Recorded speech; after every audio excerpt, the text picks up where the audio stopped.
안녕하세요. 평양정보통입니다. 오늘은 전편에 예고한 대로 중국의 유명한 무당을 찾은 북한 고위층이 김정은과 김평일 사주를 묻는 통역을 해준 중국 거주 조선족 지인의 이야기를 토대로 만든 영상입니다. 탈북 전 보위부 중장이었던 저는 중국으로 탈출 후 어디로 갈지 몰라 할 때 제게 한국으로 갈 것을 강력히 추천하였고 한국으로 갈 수 있는 루트를 알려주며 때로는 동행하며 큰 도움을 준 사람으로 그와는 각별한 사이입니다. 조선족으로 중국에서 통역 일을 하는 그는 제게는 생명의 은인으로 한국에 정착 후에도 한 달에 2번 안부를 묻는 전화를 하는 사이입니다. 대한민국 여권을 받은 후 도망자 신세가 아닌 당당한 신분으로 찾아가서 중국 여행도 같이 하며 고마움을 전하기도 했죠. 한국의 어지러운 탄핵 정국에 대해 걱정하는 그와 통화 중 그가 뜻밖의 얘기를 했습니다. 요즘 들어 북한 고위층들이 중국의 유명한 무당을 찾는 사람들이 부쩍 많아졌다고 하는데 그 중에 아주 특별한 그 이야기를 전해드리겠습니다. 중국 거주 조선족인 그는 평소 북한 내부 소식에 밝은 사람이었고 가끔 북한에서 넘어온 정보들을 통화할 때마다 나에게 고향 얘기 전해주듯 흘려주곤 했습니다.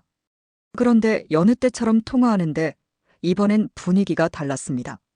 그의 목소리엔 긴장감이 묻어 있었어요. 나는 즉시 내용을 물었어요. 그러자 그가 말했어요. 북한에서 온 고위층 인사가 중국의 유명한 무당을 찾아갔다고 해. 순간 내 심장이 철렁 내려앉았어요. 북한에서 무당을 찾는다는 건 상상도 못할 일이었죠. 정권은 미신을 철저히 탄압한다고 하지만 그 실상은 달랐어요. 고위층들은 몰래 무당을 찾고 운명을 점치며 불안을 감추려 했어요. 그들이 불안해한다는 것은 뭔가 심상치 않은 일이 벌어지고 있다는 뜻이었죠. 누가 찾아갔다는 거야? 나는 숨을 죽이며 물었어요. 조선족 지인이 한숨을 내쉬며 말했어요. 김평일 쪽 사람일 가능성이 높아.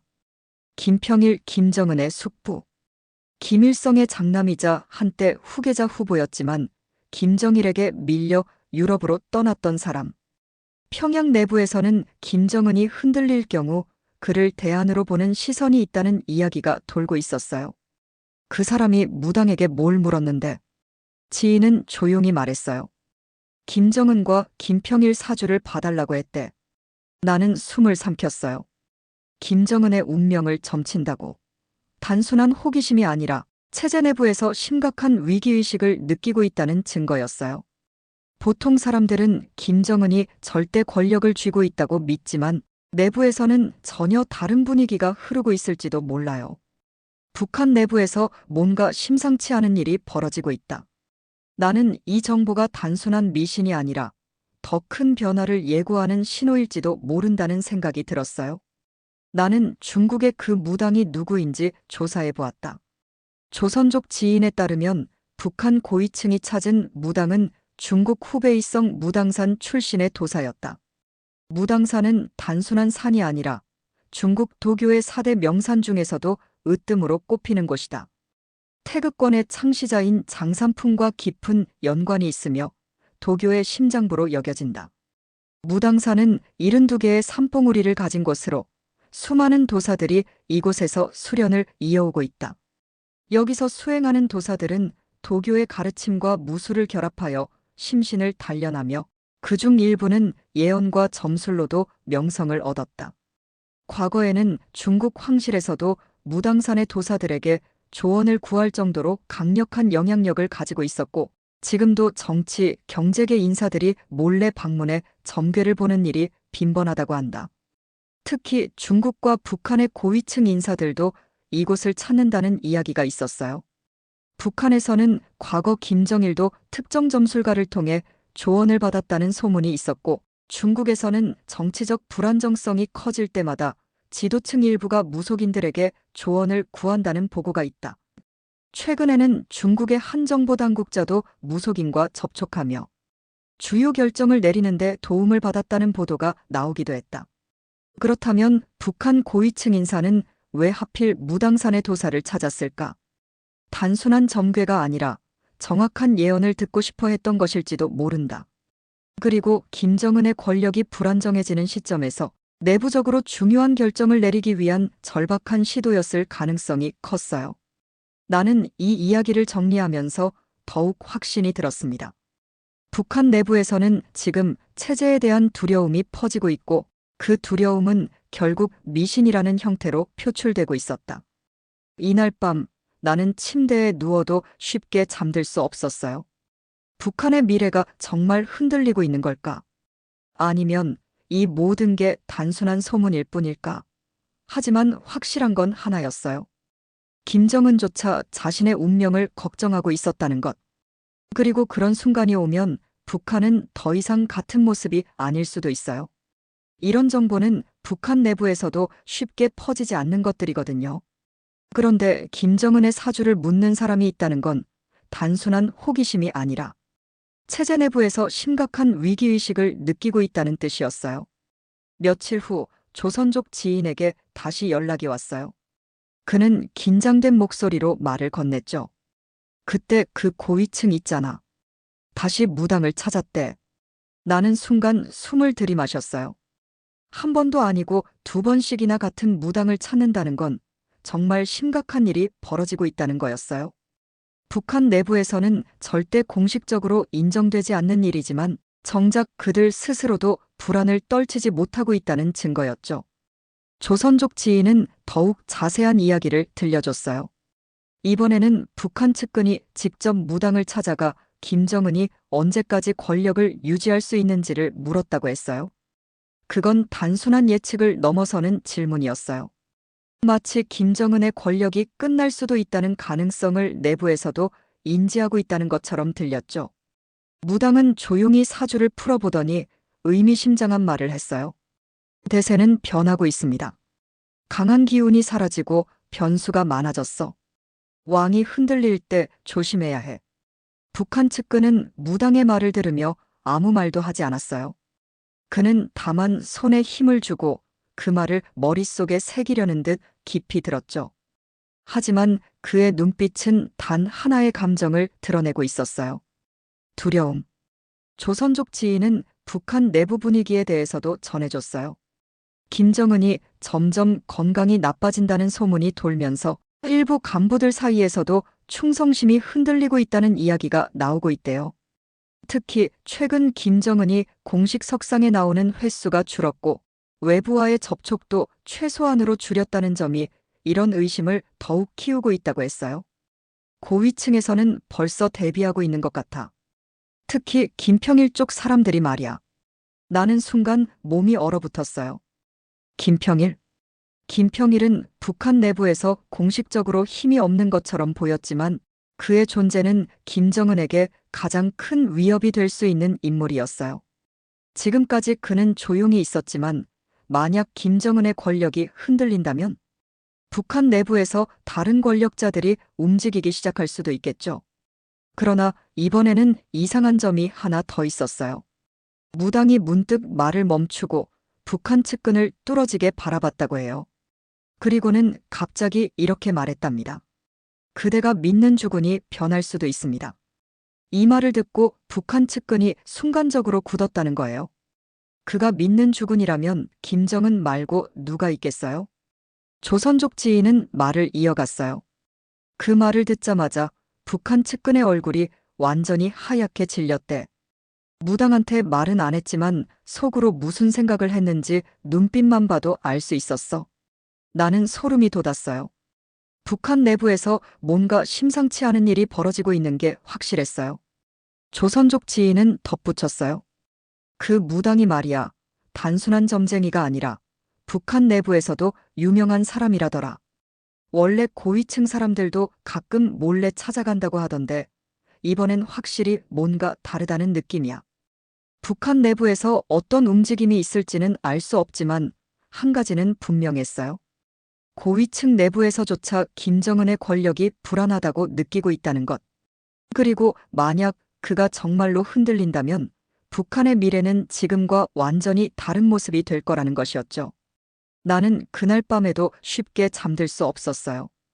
이 정보가 단순한 소문이 아니라 현실이 된다면 북한 내부에서는 더 큰 변화가 시작될 거라는 예감이 들었거든요.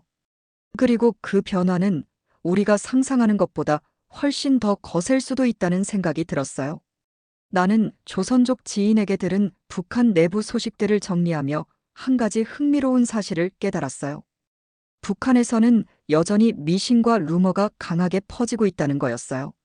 정부가 공식적으로는 미신을 탄압한다고 하지만 실상은 다르죠. 특히 최근 몇 년 동안 김정은의 건강 문제와 관련된 이상한 소문들이 떠돌기 시작하면서 주민들 사이에서 더욱 기묘한 믿음이 확산되고 있었어요. 너 그 이야기 들었어? 백두산에서 이상한 기운이 감돌면 김씨 왕조가 무너진다는 말 말이야. 조선족 지인이 말하자 나는 순간 멈칫했어요. 백두산은 북한에서 단순한 산이 아니에요.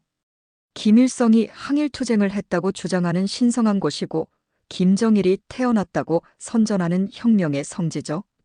그런데 그곳에서 이상한 기운이 감돌기 시작했다는 소문이 돌고 있다니. 어떤 기운 말이야? 내가 물었어요. 북한 내부에서는 백두산이 평소보다 더 자주 울린다고 해. 정상 부근의 천지가 이상하게 변하고 하늘이 검게 물드는 날이 많아졌다는 이야기도 나오고 있어. 나는 이 말을 듣고 순간 소름이 돋았어요. 북한 주민들 사이에서 전해 내려오는 미신 중 하나가 바로 백두산이 이상해지면 정권이 무너진다는 이야기거든요. 실제로 김일성이 사망하기 몇 년 전에도 백두산 천지에서 특이한 기후 현상이 있었다는 이야기가 있었어요. 그리고 김정일이 사망하기 직전에도 비슷한 소문이 돌았죠.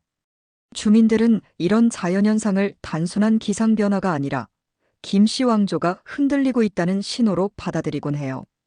하지만 이게 다가 아니었어요. 김정은의 건강과 연관된 또 다른 미신이 있었다는 거예요. 또 하나 이상한 루머가 있어. 조선족 지인이 말을 이었어요. 김정은의 건강이 나빠지면 평양에서 장마가 온다는 소문이야. 이런 소문조차도 김씨 일가를 신으로 생각하게 만드는 웃지 못할 이야기죠. 나는 황당하면서도 흥미롭게 들었어요. 북한 주민들은 김정은의 건강이 악화될 때마다 이상하게도 평양에서 계속 비가 내린다고 믿고 있었어요. 이게 어디서 나온 말이야? 김정일이 죽기 직전에도 평양에서 몇 주 동안 비가 내렸다고 하잖아. 그래서 주민들 사이에서는 김정은이 몸이 안 좋으면 하늘이 울고 나라가 흔들린다는 말이 계속 퍼지고 있어. 나는 이 이야기를 들으며 북한 주민들이 가진 체제에 대한 신격화가 이제 불안해지면서 미신으로 이어지고 있다는 걸 다시금 깨달았어요. 정보가 차단된 사회에서는 누군가의 한마디가 금세 진실처럼 번지는 법이죠. 이런 소문은 고위층도 예외가 아니었어요. 조선족 지인은 평양 상류층 내부에서도 특정 루머가 떠돈다는 이야기를 들려줬어요. 고위층 애들 사이에서는 중국산 물건을 먹으면 안 된다는 괴소문이 돌고 있대. 뭐, 중국산 물건을 왜 못 먹어? 나는 황당해서 되물었어요. 북한 내에서 유통되는 중국산 식품들이 김정은을 서서히 약하게 만들고 있다는 거야. 그래서 일부 간부들 사이에서는 중국에서 온 물건들을 멀리해야 한다는 말이 돌고 있대. 나는 한숨을 내쉬었어요. 북한에서는 공식적으로 중국을 형제국가라고 선전하지만 정작 내부에서는 이런 괴소문이 떠돈다니 참 아이러니한 일이었어요. 하지만 북한 고위층뿐만 아니라 일반 주민들도 이런 미신을 곧이곧대로 믿는 경우가 많았어요. 정권이 안정적일 때는 그런 미신이 별로 힘을 가지지 못하지만 지금처럼 정권이 흔들리는 시기에는 작은 소문 하나가 엄청난 공포와 불안을 퍼뜨릴 수 있는 거죠. 북한 내부에서 떠도는 루머와 미신이 단순한 괴담이 아니라 체제에 대한 불안감을 보여주는 신호일 수도 있었기 때문이죠. 특히 백두산과 김정은 건강 그리고 장마에 대한 소문은 주민들 사이에서 깊이 자리 잡고 있는 만큼 앞으로 정권이 불안해질수록 더 많은 이야기가 떠돌 가능성이 컸어요. 북한의 미래가 불안정해질수록 이런 미신과 루머는 더욱 확산될 것이고 그것이 결국 정권 자체를 흔드는 원인이 될 수도 있겠구나. 그리고 그 정점에 김정은이 서 있는 것이겠죠. 지금 북한에서는 단순한 소문 하나가 체제를 흔드는 불씨가 되고 있었다. 조선족 지인에게서 다시 연락이 온 건 며칠 뒤였어요. 그는 한층 더 조심스러운 목소리로 속삭이듯 말했다. 북한의 또 다른 VIP 측근이 그 무당을 찾았대. 이분은 아무래도 김정은 측근인 것 같더래. 나는 순간 숨을 들이마셨다. 북한 고위층들이 무당을 찾는다는 건 북한 내부에서 심상치 않은 일이 벌어지고 있다는 신호였다. 보통 사람도 아니고 북한의 최고 위층과 연결된 인물이 무당을 찾는다는 건 단순한 미신이 아니라 체제 내부의 불안을 보여주는 것이었다. 조선족 지인은 이번 방문이 더 비밀스럽게 진행되었다고 했다. 처음에는 단순한 사주풀이를 요구했던 그들이 이제는 김정은이 앞으로 얼마나 권력을 유지할 수 있을 것인가라는 질문을 던졌다는 것이다. 무당은 뭐라고 했어? 내가 긴장된 목소리로 물었다. 지인은 잠시 침묵하더니 천천히 입을 열었다. 무당이 말했대. 날개가 꺾였어. 잘 날던 새가 날개가 부러졌어. 숨은 붙어 있는데 죽은 사람 같네. 조상대대로 너무나 많은 악업을 쌓았어. 나는 그 말을 듣고 온몸에 소름이 돋았다. 북한 체제에서 가장 중요한 것은 충성이었다. 그런데 이제 그 충성마저 흔들리고 있다는 것이었다. 하지만 더욱 소름 돋는 부분은 따로 있었다. 무당이 의미심장한 말을 남겼다는 것이다. 이 사람 숨은 쉬고 있는 거야. 나는 순간 멍해졌다. 그 말을 들은 북한 측근은 얼굴이 하얗게 질려 아무 말도 하지 못했다고 했다. 만약 김정은이 흔들린다면 그 다음으로 권력을 잡을 가능성이 있는 사람은 누구인가? 김평일? 김여정? 아니면 제3의 인물? 북한의 고위층 내부에서는 이미 김정은 체제 이후를 준비하는 세력이 존재할지도 모른다는 의혹이 떠올랐다. 나는 숨을 깊이 들이쉬었다. 지인은 이어서 말했다. 무당이 단순한 점을 본 게 아니야. 이번에는 특별한 의식을 진행했다고 하더라. 나는 놀라서 물었다. 의식? 응. 무슨 피를 쓰는 의식이라는데 정확한 내용은 모르겠어. 하지만 북한 VIP 측근이 굉장히 심각한 얼굴로 앉아서 그 의식을 지켜봤다고 해. 나는 등줄기가 서늘해졌다. 북한에서 미신을 철저히 탄압한다고 선전하지만 정작 그들 자신이 깊숙이 빠져 있다는 사실을 다시 한번 확인하는 순간이었다. 하지만 이 모든 것이 의미하는 바는 단 하나였다. 북한 내부에서도 김정은의 건강과 권력에 대한 불안감이 극에 달했다는 것. 그리고 그 불안감은 곧 북한 체제의 변화를 예고하는 것일지도 몰랐다.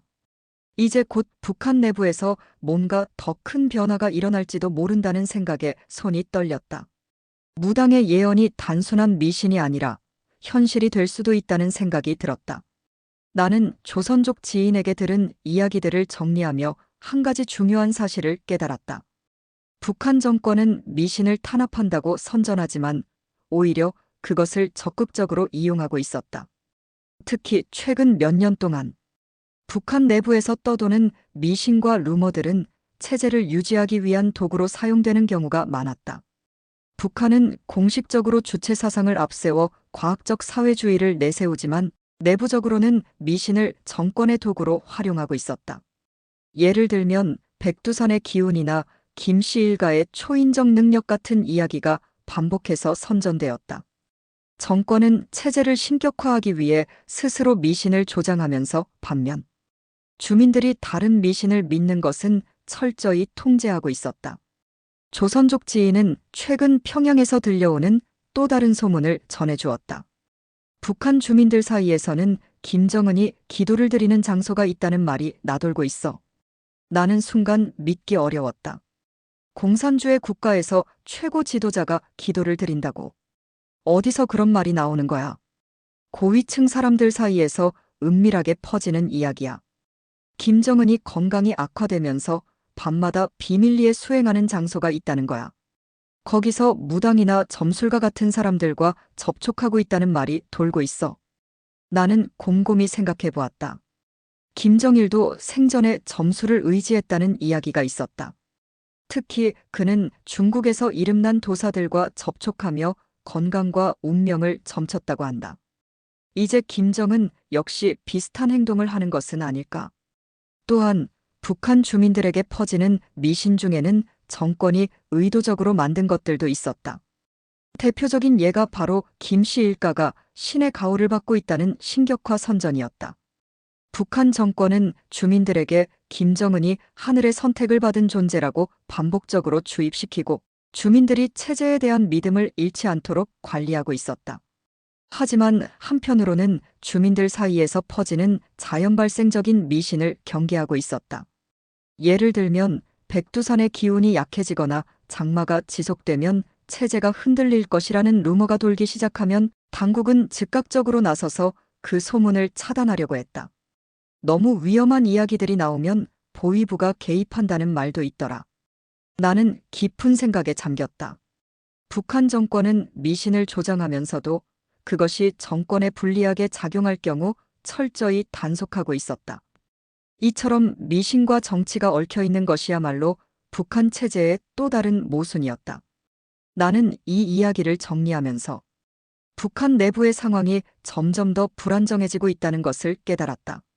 미신이 단순한 믿음을 넘어 체제, 유지와 붕괴의 중요한 요소로 작용하고 있다는 사실이 점점 분명해지고 있습니다.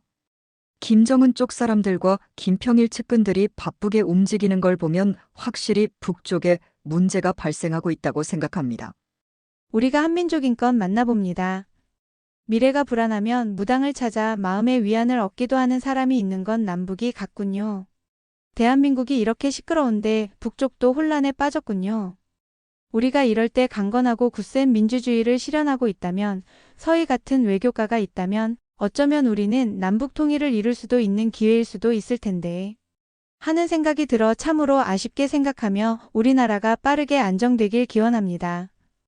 추운 날씨 감기 조심하시고 건강 유의하세요. 감사합니다. 평양정보통이었습니다.